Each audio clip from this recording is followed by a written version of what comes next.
Welcome back to another edition of Let's Play WCCW 1983. It's time once again for a Star Wars. It's time to wrap up another month with World Class Championship Wrestling as we approach the final month of the series, because as I mentioned in the last episode of this the last episode of this series,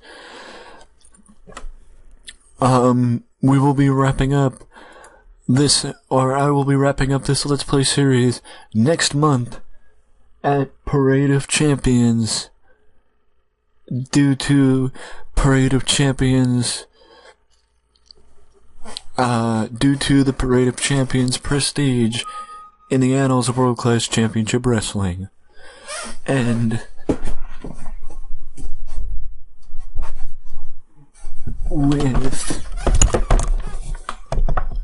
with World Class, with the fact that at this point it's closing in on a little over a year of doing this series, it's time to start wrapping up this series and moving on to something else, as Siri, for whatever reason, once again turns herself on. I think because I keep saying series and she keeps thinking I'm saying Siri, not series. Even though I'm not pushing a button, I don't know why Siri keeps turning on. But either way, we are at the April monthly pay-per-view, and we are wrapping up some feuds and continuing others. As you look, as you look up and down the card, you see some prolonged feuds, you see some new feuds, you see some old feuds. But the one thing is for certain, I can tell you as we go what happens next.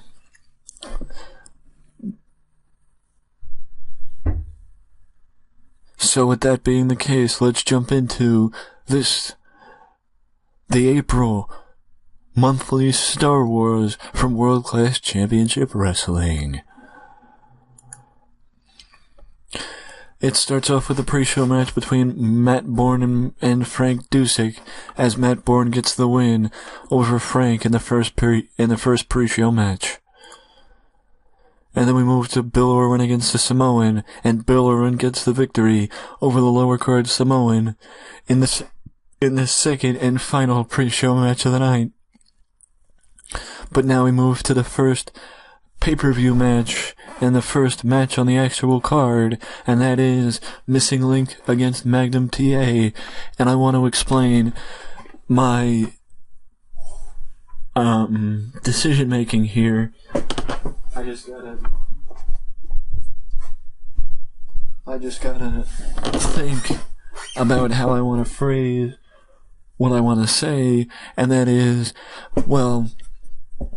number one, I know some of you would probably say, why not just give Magnum TA the gold right away and push him right to the moon, because people know what Magnum is capable of, and Missing Link is, at this point, near the back end of his career, and will likely start heading backwards as Apple software tries to get my attention.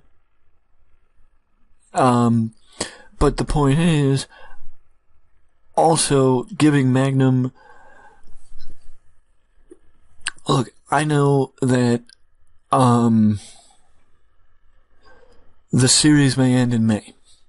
But I'm thinking always long term, and this is the best way to keep it going and maximize the ability for this feud. And you say, oh, it got a 47. Why do you want to maximize the ability for the feud? Because I want to. Because it keeps both guys busy, in particular Magnum, to allow Magnum to be able to do something, as opposed to just sitting on the sidelines and watching as the Freebirds and the Von Erichs run the show. And the fact of the matter is, doing feuds like this help develop Magnum and get him to the point where he can feud with the Freebirds or Buddy Rose or Dick Murdoch. You know, the top heels in the company. So Magnum will win the title, but it was just against my nature to give him a win this month, especially knowing that Missing Link had the numbers advantage with Skandar Akbar. Now we move to the next match. Now we move to one of the feuds that are coming to a close.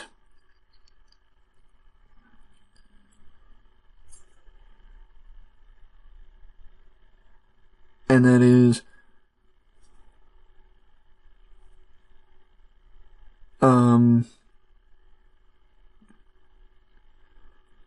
well,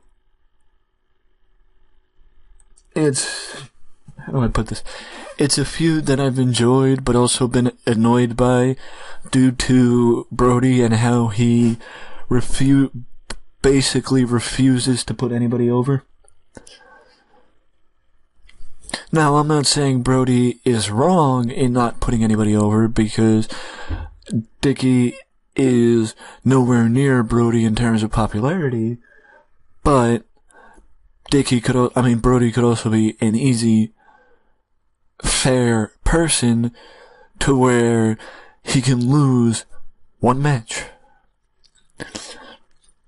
But either way, Brody wins the feud and defeats Dick Murdoch in the final match of their feud.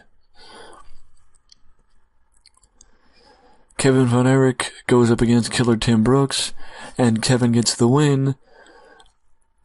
Comparing the two, I don't know what makes Kevin so much worse than his brothers, but Kerry and David are so much better than Kevin, and that's why Kerry and David are in the main event and Kevin isn't. So, there you go. And then we move forward with Percy Pringle and Buddy Rose commenting about the fact that we're in California, I believe the Southwest area region in the game, and that, well, duh, it is the Southwest because Northwest is Portland. But either way, Buddy and Pringle talk about what it means to be in an area worthy of Rose, but how they are still not in such an area. And they run down the area cutting a typical heel promo, but are interrupted by Wendell Cooley, who is set to face Buddy Rose in Buddy's first major event match in World Class, but I'm not sure. But either way, Buddy Rose gets the win over Wendell Cooley. Now we move to the next match, and that is the Thunderfoots versus the Guerreros, and the Thunderfoots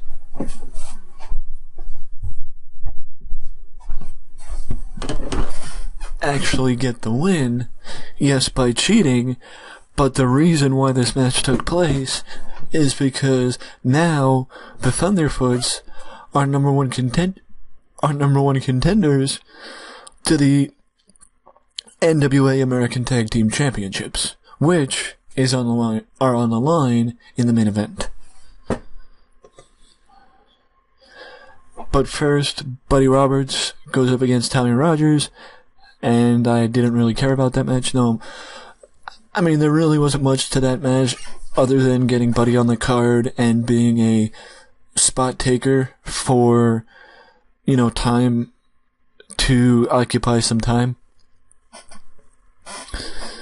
But then Gary Hart comes out and announces El Hijo del Tejas' opponent for tonight, which brings Gary Hart runs down Del Tejas and how tonight will be the end of this little bickering and this little facade of Del Tejas having something to prove and that tonight it all ends with the man that he has chosen to face Del Tejas, and that is Mike Miller, who attacks Del Tejas prior to the bell ringing, prior to the match, to get a little bit of heat on Mike Miller for attacking the fan favorite. But either way, Del Tejas comes back, and Del Tejas gets the victory over Miller, proving that maybe he's made some wise decisions in his career path just thus far, and may not need Gary Hart as much as Gary Hart would like to think Del Tejas needs him.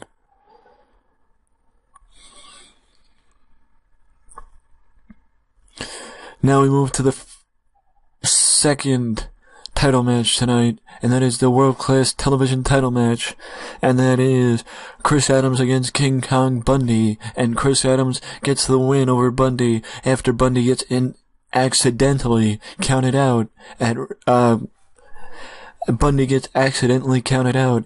And yes, you may say, oh, why are you protecting Bundy so much? Why are you protecting Bundy so much? He got a 48. Chris Adams is extremely credible. Bundy, he's credible, but not credible enough. And protecting him here makes him a little bit more credible for Chris Adams, because all Bundy has to put over is the fact that he accidentally got counted out and didn't get counted out on purpose. But either way, it doesn't end there, because Bundy attacks Chris Adams from behind and beats him down, as Bundy was extremely frustrated getting counted out from the match in the segment prior, that he attacks Chris Adams and lays waste to him in the ring, to a chorus of boos in the Rabobank Arena. But this feud, like I mentioned, this is one of those feuds that are just starting and not finishing. But a little different than the other one. Now we move forward with the Von Erichs versus the Freebirds, and returning the favor from last month, when Michael Hayes beat Kevin, David and Kerry are now multi-tag team champions, as they hold the NWA and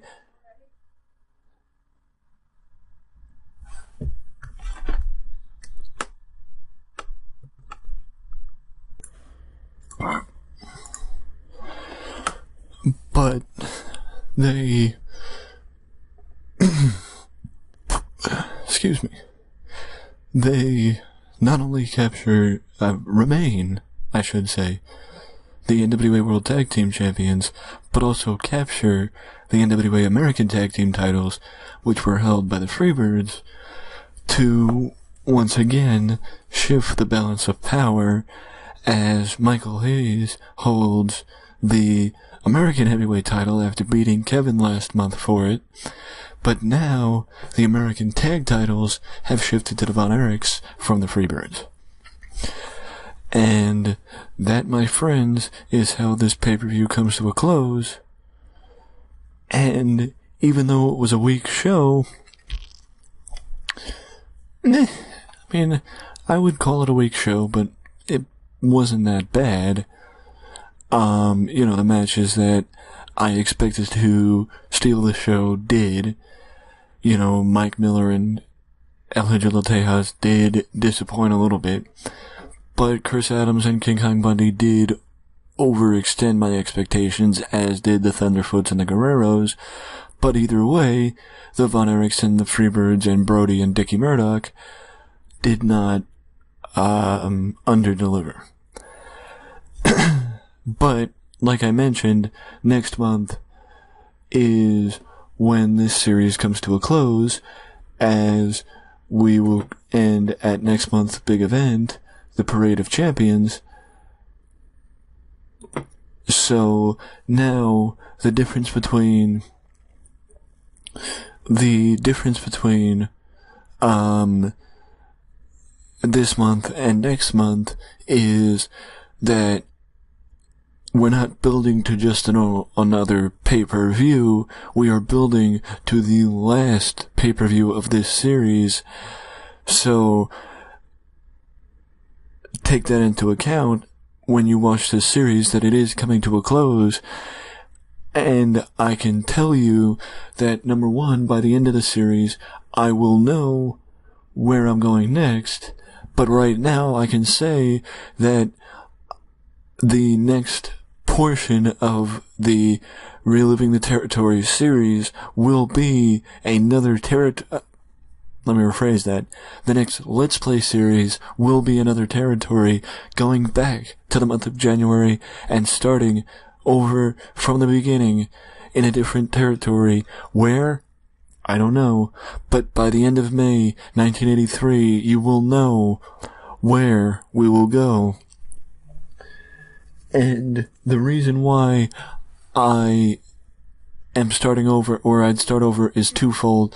One is because I've done some edits to the database to make some some wrestlers more believable in skill level, and also booking now in 1983, shifting to, say, WWE or Georgia or somewhere like that, would be managing the people that they have under contract now. Meaning the people that they stole from me and Memphis and P&W, etc., rather than managing the people that were there, or that are there legitimately in 1983. So that's why I would go back to January, because I would want the people that are supposed to be there, not the people that have signed to those territories. But with that being said, I can also say that I am either looking at, Memphis or P&W to head to next in the reliving, with the Wrestling Time Machine, to once again continue to relive the territories. But with that being said, let me know down in the comment section below what you think of the booking of this series so far, if you'd change anything, if you would have done anything different. Because as always, feedback is more than welcomed and appreciated. But if you don't want to leave a comment, you can always leave a like, and subscribe to the channel for more content just like this that you can only find right here at Wrestling Express. Till next time, later.